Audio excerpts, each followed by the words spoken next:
menyertai saudara-saudara. Mari berdoa. Ya Tuhan Yesus, saat ini kami siap dengar suara kebenaran-Mu. Roh Kudus, Kau bekerja untuk kami, sehingga kami dapat mengerti, memahami, dan melakukan kehendak firman. Pakai kami semua Tuhan. Pakai hamba-Mu jadi alat berkat-Mu. Terpuji nama-Mu di dalam nama Yesus, firman yang menghidupkan. Amin. Sepanjang minggu ini pembacaan kita dalam Yesaya pasal 50. Yesaya pasal 50 ayat 4 sampai ayat 11. Yesaya 50 ayat 4 sampai 11. Ketaatan hamba Tuhan. Tuhan Allah telah memberikan kepadaku lidah seorang murid, supaya dengan perkataan aku dapat memberi semangat baru kepada orang yang letih lesu. Setiap pagi ia mempertajam pendengaranku untuk mendengar seperti seorang murid. Tuhan Allah telah membuka telingaku dan aku tidak memberontak, tidak berpaling ke belakang.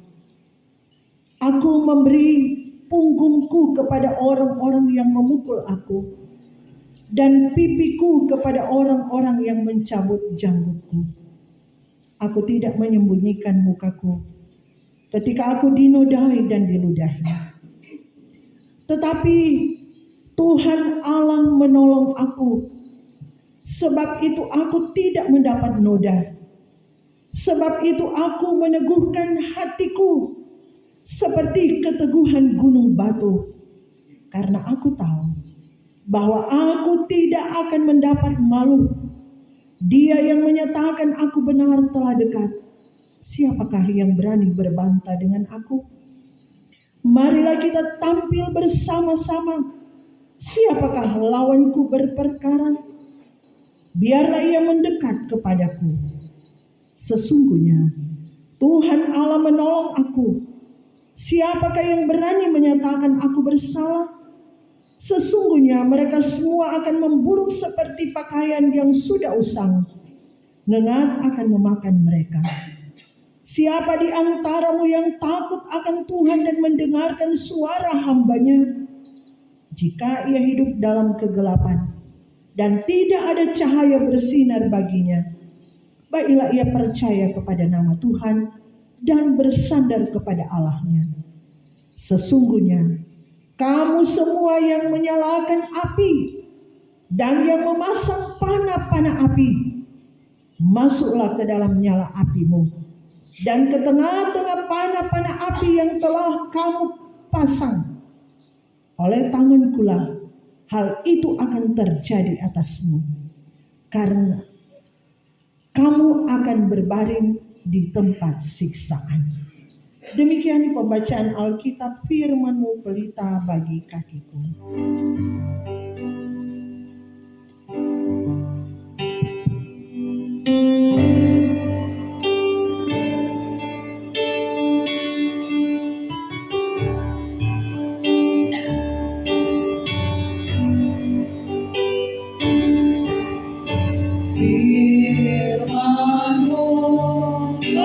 Penghayatan akan penderitaan, sengsara, via dolorosa yang dialami oleh Tuhan Yesus karena kasih-Nya kepada kita. Kita dihentar dalam bagian bacaan Yesaya pasal 50. Bagian bacaan kita ayat 4 sampai 11, tetapi bagian ini tidak lepas dari ayat-ayat sebelumnya. Ayat 1 sampai dengan ayat 3. Saudara-saudara, bangsa Israel adalah gambaran tentang kehidupan kita, orang Kristen. Israel baru. dalam pasal 50 ayat 1 sampai 11, di situ mau menjelaskan bagaimana umat Tuhan terpisah dari Tuhan Allah sendiri. Dikatakan mereka akan hidup sengsara.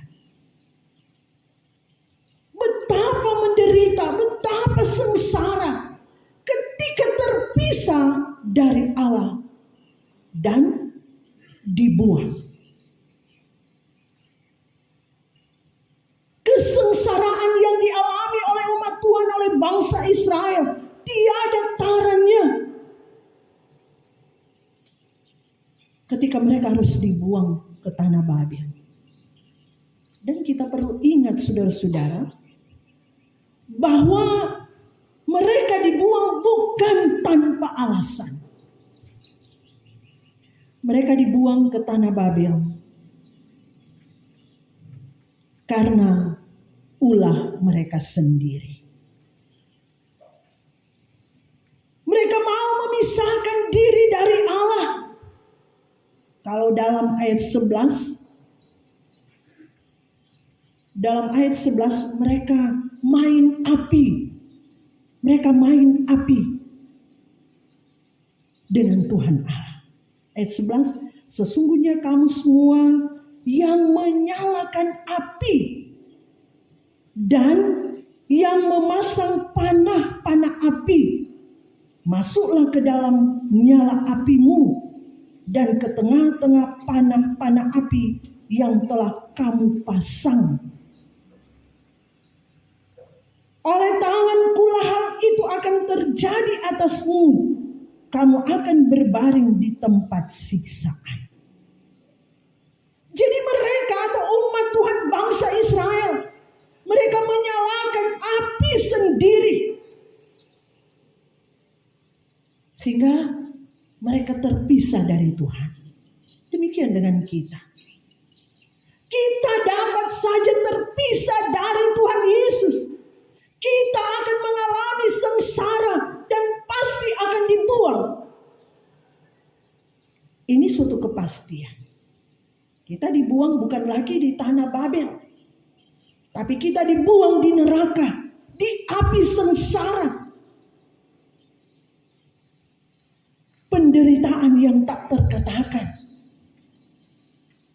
Sudah dibakar. Tidak akan pernah mati. Ulat-ulatnya pun tidak akan mati. Saudara-saudara, ini semua bukan karena Tuhan membuang kita sewenang-wenangnya. Kalau baca ayat 11 tadi. Api neraka itu sesungguhnya kita yang sudah memulainya. Orang yang mulai nyalakan api neraka itu. Orang mulai nyalakan. Sejak kapan? Sejak sekarang ini. Secara perlahan-lahan ketika kita tidak taat. Ketika kita tidak setia kepadanya. Coba perhatikan saudara-saudara. Orang yang berbuat kejahatan, mereka akan terpisah dari Tuhan. Hidup mereka, tolong perhatikan, kalau main api dalam tanda kutip, seperti dalam ayat 11. Hari-harinya jahat. Segala yang dia lakukan tidak ada yang baik. Tidak ada kedamaian dalam kehidupannya. Dapat lihat tertawa, tapi hatinya gersang. Hidupnya tidak ada kedamaian. Tidak ada sama sekali. Dan kalau tidak bertobat, dia sendiri yang akan menerima siksaan. Di ayat 11 tadi. Ada bikin katutu api. Ada kasih menyala sendiri. Bikin dosa, bikin kejahatan sendiri. Orang yang akan menikmati siksaan, orang yang akan menikmati sengsara di neraka yang abadi. Coba kita bandingkan di ayat 1. pasal 50. Di manakah gerangan surat cerai ibumu? Tanda aku telah mengusir dia. Atau kepada siapakah di antara penagih hutangku aku pernah menjual engkau? Sesungguhnya oleh karena kesalahanmu sendiri kamu terjual, dan oleh karena pelanggaranmu sendiri ibumu diusir. Saudara-saudara, bangsa Israel, hubungan bangsa Israel dengan Tuhan Allah digambarkan seperti hubungan suami istri. Bangsa Israel sebagai istri yang juga adalah ibu. Dan Allah sendiri yang menjadi atau digambarkan sebagai suami. Karena itu di Alkitab selalu Allah mengatakan Israel sebagai putri Sion, sebagai biji mata Allah. Dalam kitab Wahyu dikatakan jemaat Tuhan adalah pengantin perempuan. Tuhan Allah tetap setia digambarkan sebagai seorang suami. Dia tetap setia, tapi istrinya yang memisahkan diri dengan cara perzinahan rohani. Ibu dari anak-anak, kekasih dari suami, kekasih dari Tuhan Allah. Dia yang memisahkan diri dari Allah dengan cara perzinahan rohani. Meninggalkan Tuhan, mau senang sendiri dan tidak menghormati Tuhan. Inilah yang menyebabkan terjadi perceraian. Terjadi perceraian. Perceraian di sini bukan perceraian yang dibuat oleh Allah sendiri, tetapi dibuat oleh diri sendiri. Dibuat oleh bangsa Israel. Di ayat 1 bagian B, di situ mau mengatakan bahwa Tuhan Allah pun tidak pernah menjual mereka. Milik kepunyaan kesayangannya, kekasih hatinya, putri Sion. Tuhan tidak pernah menjual mereka untuk menjadi budak. Mereka menjadi budak, dibuang ke tanah Babel karena kesalahan sendiri. Mungkin kita akan berkata, Allah itu sebagai suami kejam. Sebagai suami terlalu kejam. Tidak, saudara-saudara. Sekali lagi hal itu terjadi karena bangsa Israel mau memisahkan diri dari Tuhan. Bersinah secara rohani. Kemudian mereka sendiri yang membuat diri mereka terjual. Demikian dengan kita. Kita bisa tercerai dengan Tuhan Yesus. Kita bisa tercerai dengan Tuhan Yesus. Kalau orang berlaku jahat. Kalau orang tidak taat, tidak setia kepadanya. Kita bisa panggil Bapa. Atau seperti tadi dikatakan, orang ini gereja Tuhan adalah pengantin perempuan. Tuhan Yesus adalah pengantin laki-laki. Nah, saudara-saudara, ikut Tuhan Yesus untuk menjadi pengantinnya Tuhan Yesus. Tidaklah mudah. Tidak mudah. Orang akan rasakan, dan kapan orang rasakan itu? bahwa orang adalah pengantin dari Tuhan Yesus. Tentu mulai dari sekarang. Mulai dari sekarang, apa yang orang backing, apa yang orang lakukan di hidup ini, orang tabung sampai kita nikmati di sorga nanti. Tapi kalau orang backing, orang buat apa yang jahat, orang masuk dalam siksaan di neraka abadi. Nah, saudara-saudaraku yang dikasih dalam Tuhan, Tuhan Yesus tidak mau kita terpisah dari kasih-Nya. Sebagai pengantin laki-laki, Dia rindu kita selalu bersama-sama dengan Dia. Tapi syaratnya memang berat. Orang harus hidup benar, hidup suci, hidup kudus di hadapan Tuhan. Kalaupun ada sesuatu yang orang buat pelanggaran tanpa kita sadari, orang harus cepat-cepat bertobat. Harus. Karena kalau tidak, kita akan terpisah dari Tuhan Yesus. Tercerai dari pengantin laki-laki. Kita akan terpisah dari Dia. Kalau kita lebih senang berbuat dosa, senang mengikuti keinginan-keinginan daging kita yang membawa kepada kebinasaan. Saudara-saudaraku, ketika kita memilih mengikut keinginan daging, kesenangan dunia, itu berarti sama dengan kita lebih cenderung ikut iblis daripada Tuhan Yesus. Dan di situ akan terjadi keterpisahan, akan ada perceraian antara pengantin laki-laki, yaitu Tuhan Yesus, dengan kita, pengantin perempuan jemaatnya. Nah, saudara-saudaraku yang dikasihi Tuhan, di ayat 2 pasal 50, mengapa ketika aku datang tidak ada orang, dan ketika aku memanggil tidak ada yang menjawab? Mungkinkah tanganku terlalu pendek untuk membebaskan? Atau tidak adakah kekuatan padaku untuk melepaskan? Saudara, dengan kasih Tuhan Yesus selalu mencari kita.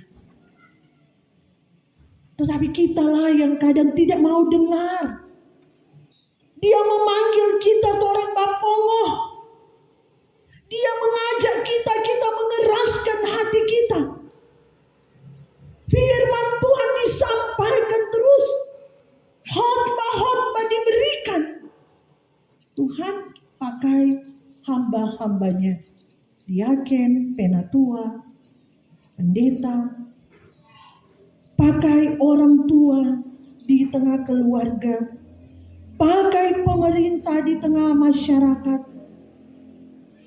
Tapi kadang-kala orang ini mau dengar. Firman Tuhan disampaikan, orang tidak mau terima.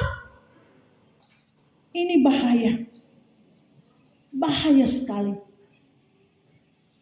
Firman Tuhan ketika disampaikan, itu hanya jatuh di tanah yang berbatu. Tidak merubah sikap karakter kita. Orang mengeraskan hati.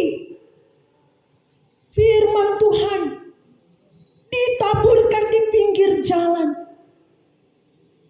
Firman itu cuma lewat begitu saja. Yang penting so duduk dengar sudah selesai. Akhirnya diambil oleh setan. So dengar mar, cuma ikut keinginan hati sendiri, lewat saja. Firman Tuhan jatuh di rumput duri. Itu menunjuk pada kecemasan kita akan harta dunia. Tidak bertumbuh, tidak berbuah. Sudah disampaikan, tidak peduli. Sudah disampaikan, malah lengkali bale bamarah. Betapa senangnya kalau firman Tuhan ketika disampaikan dia jatuh di tanah yang subur.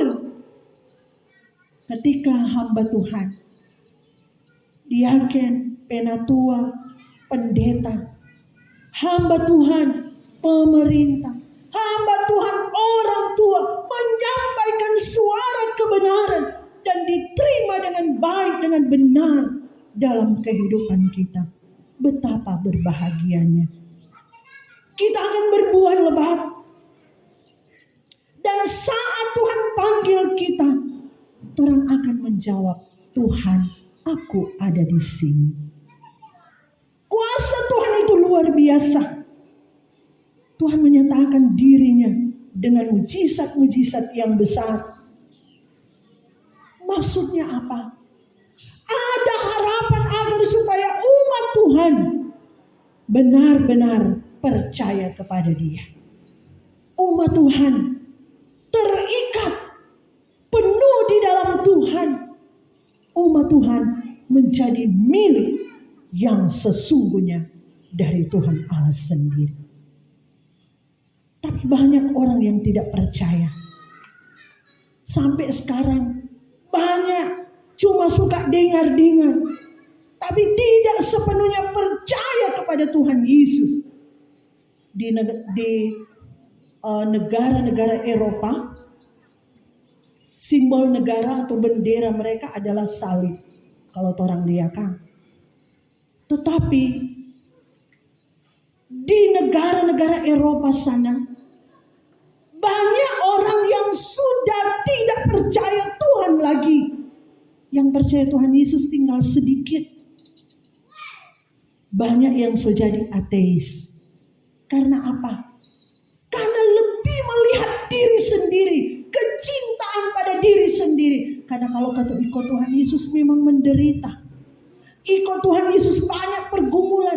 Ikut Tuhan Yesus dengan syarat yang ketat. Sama yang dia bilang tadi. Banyak anak-anak muda yang tidak peduli lagi dengan Tuhan Yesus. Kalau di sini belum terasa. Tapi di Eropa sana, aduh, orang ikut siaran-siaran yang menceritakan bagaimana kehidupan di Eropa sana. Mengerikan. Orang tidak suka seperti itu. Tapi kalau orang tetap mengeraskan hati kita, tidak buka hati untuk Tuhan, kalau orang lebih terikat pada hal-hal duniawi, ya pasti kita akan menuju ke sana. Selanjutnya ayat 4 sampai dengan ayat 6. Tuhan Allah telah memberikan kepadaku lidah seorang murid, supaya dengan perkataan aku dapat memberi semangat baru kepada orang yang letih lesu. Setiap pagi yang bertajam pendengaranku untuk mendengar seperti seorang murid. Tuhan Allah telah membuka telingaku dan aku tidak memberontak. Aku tidak berpaling ke belakang. Aku memberi punggungku kepada orang-orang yang memukul aku dan pipiku kepada orang-orang yang mencabut janggutku. Aku tidak menyembunyikan mukaku ketika aku dinodai dan diludahi. Saudara, Tuhan berusaha supaya kita manusia tidak binasa. Supaya kita tidak mengalami siksaan di api neraka. Makanya sekali lagi Tuhan pakai hamba-hamba Tuhan. Tuhan pakai nabi, anak-anak Tuhan untuk menyampaikan kabar keselamatan. Dalam bagian ini Tuhan pakai Yesaya. Menjadi seorang nabi. Tuhan mencari umatnya melalui Nabi Yesaya. Dan sangat bersyukur kalau Nabi Yesaya dia mau jadi murid. Dia mau jadi hamba. Siap dengar suara Tuhan. Dikatakan dia mempertajam pendengaran. Menunjuk kepada suatu ketaatan. Pada suatu kepatuhan. Mau hidup benar, mau hidup taat, mau hidup suci setiap hari bersama dengan Tuhan. Nabi Yesaya dia siap menjadi seorang menjadi lidah seorang murid. Bayangkan, lidah seorang murid, dia berbicara atas nama Tuhan dan bukan atas kehendaknya sendiri. Dia sampaikan sesuai dengan apa yang dikatakan oleh gurunya. Itu yang dilakukan oleh Yesaya. Nah, saudara, kita sebagai hamba Tuhan, di gereja, di masyarakat, di rumah, guru kita adalah Tuhan Yesus. Kita diajak untuk setiap hari mempertajam telinga, dengar suara Tuhan Yesus. Dengar di gereja, di ibadah-ibadah ketika firman disampaikan oleh hamba Tuhan, menyampaikan suara Tuhan, dengar. Di rumah ketika orang tua menyampaikan suara Tuhan, mengajar, mendidik, mengarahkan jalan hidup kita, dengar. Dengar, jangan kabal. Itu yang mau disampaikan. Sisihkan waktu untuk Tuhan. Jangan kasih yang sisa. Jangan jemu-jemu. Orang beri waktu untuk Tuhan. Berdoa. Baca Alkitab. Bangun terus persekutuan dengan Tuhan. Setelah itu, yakin kita akan jadi lidah Allah. Menyampaikan, membagikan suara kebenaran, menyampaikan firman Tuhan. Karena orang dulu yang dengar suara kebenaran, rajin berdoa, rajin baca Alkitab, di situ kebenaran Tuhan disampaikan. Caranya, saudara-saudara, sikap kita, kelakuan kita tiap hari harus benar-benar berkenan kepada Tuhan. Harus seperti karakter Tuhan Yesus. Jaga sikap kita. Karena kita diperhatikan oleh banyak orang. Kita diperhatikan oleh banyak orang. Di sekitar kita banyak orang yang memperhatikan bagaimana dia, masa dia begini, masa dia begitu. Karena itu jaga sikap kita. Sikap yang benar seperti karakter dari Tuhan Yesus. Dalam 2 Timotius 4 ayatnya yang kedua.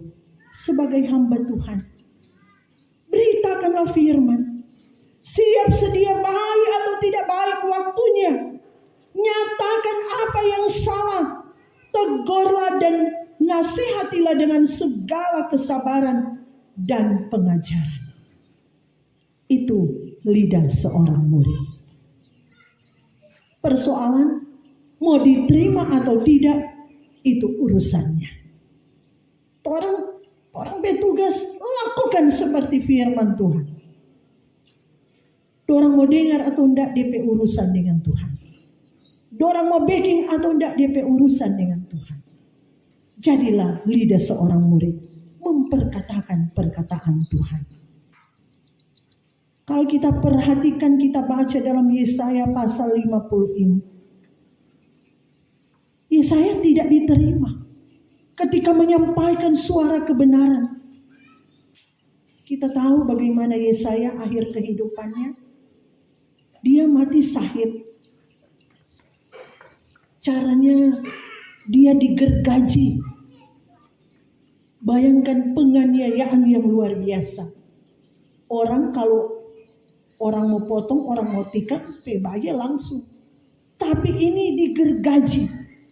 Aduh, bayangkan lama kau putus. Siksaan, penderitaan yang luar biasa. Tapi dia tidak pernah mundur. Dia tidak pernah menyerah. Sekalipun dia ditolak, dia tetap kuat, dia tidak menyerah pada keadaannya. Di ayat 6 orang baca tadi, dia memberi punggungnya kepada orang yang memukul, pipinya kepada orang-orang yang mencabut janggutnya, tidak menyembunyikan muka ketika dinodai dan diludahi. Bayangkan, Yesaya melakukan semuanya itu. Dia mengalami. Dan ini menjadi teladan bagi kita. Jadi teladan. Kalau dikatakan dinodai di sini, itu sama dengan ditelanjangi. Suatu keaiban. Teladan kita adalah Yesaya. Dalam konteks bacaan ini dengan apa yang dia alami. Tetapi juga teladan agung kita, teladan yang sempurna kita sebagai anak-anak Tuhan adalah Tuhan Yesus. Kenapa? Dia rela mati, mau menyelamatkan kita. Dia disiksa, dia dianiaya. Ketika dia berupaya menyampaikan kebenaran untuk orang selamat.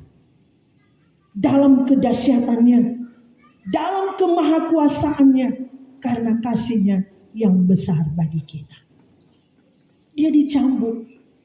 Ketika suara kebenaran diperdengarkan, mau membawa umat untuk diselamatkan, membawa orang untuk diselamatkan, apa yang dia terima? Dia dicambuk, dia diludahi, dia disiksa, dia dianiaya, dia ditelanjangi. Ingat sengsara Tuhan Yesus. Sekarang orang sementara mengambil bagian dalam sengsara itu. Walaupun tidak seperti yang dialami oleh Yesaya, bahkan yang dialami oleh Tuhan Yesus. Ketika orang hidup taat, ketika orang hidup setia, ketika orang berupaya hidup suci dengan Tuhan, banyak kali orang tidak diterima. Di keluarga pun banyak kali orang ditolak. Di keluarga sendiri orang berusaha sampaikan kebenaran. Kadang anak-anak ini mau dengar, suami ataupun istri ini mau dengar. Soalnya tidak suka menerima apa yang disampaikan untuk membawa pada kebenaran. Kita tidak dihormati, kita diinjak-injak. Tapi begitulah. Orang harus kuat. Kita jangan mundur, jangan pernah menyerah. Seperti yang sudah ditunjukkan oleh Yesaya, tidak mudah. Tidak mudah saudara-saudara. Yesaya tidak pikul salib. Tetapi dia menderita luar biasa. Yesus yang pikul salib untuk kita semua. Dia rela asal orang diselamatkan. Karena itu jangan pernah takut. Orang punya Tuhan Yesus. Orang punya Allah yang hebat dan luar biasa. Kalau tadi contoh Yesaya tidak takut, orang juga jangan takut dengan berbagai hal yang harus orang hadapi. Dengan berbagai hal yang harus orang terima. Malah saudara-saudara, di ayat 7 kalau orang lihat Yesaya katakan begini. Tetapi Tuhan Allah menolong aku, sebab itu aku tidak mendapat noda. Sebab itu aku meneguhkan hatiku seperti keteguhan gunung batu. Karena aku tahu bahwa aku tidak akan mendapat malu. Dia meneguhkan hati seperti gunung batu. Dia digergaji. Yesus disalib. Mereka tidak mengundurkan diri. Mereka tidak mendapat malu. Tidak berbuat dosa. Mereka tidak mengingkari apapun yang harus mereka hadapi dan jalani. Apapun yang harus terjadi dalam hidup. Mereka tidak mundur. Tidak mengingkari kasih setia kepada Tuhan Allah. Mereka yakin bahwa Tuhan ada dan hadir. Tuhan bersama dengan mereka. Bahkan Yesaya di sini dikatakan meneguhkan hati seperti gunung batu. Dalam arti bagi kita sekarang ini apapun yang terjadi, sekali Tuhan Yesus tetap Tuhan Yesus. Jangan mundur. Mungkin orang bilang kita sudah mampu Tuhan. Tuhan pasti mampukan. Sekali Tuhan Yesus tetap Tuhan Yesus, sehingga apapun yang kita hadapi, kita tidak akan goyah. Iman kita sungguh kuat, luar biasa di dalam Tuhan. Nyawa sekalipun jadi taruhannya, Yesus tetap kekasih jiwaku. Sekalipun kita ditolak, sekalipun ada orang yang upayakan untuk menjatuhkan kita, sekali Tuhan Yesus tetap Tuhan Yesus. Dia menjadi kekasih jiwa kita. Sekalipun ada tawaran-tawaran dunia, uang, jabatan, kedudukan, sekali Tuhan Yesus tetap Tuhan Yesus. Jangan pernah menyerah. Harus teguh iman. Kita ingat tokoh Yusuf. Dia tidak tertarik sama sekali dengan tawaran dari istri Potifar. Padahal peluang ada. Dia tetap teguh, dia tetap kuat, tidak goyah. Sekalipun dia harus mengalami penderitaan, tapi akhirnya dia beroleh kemenangan. Saudara-saudara, terakhir ayat 8 sampai 10.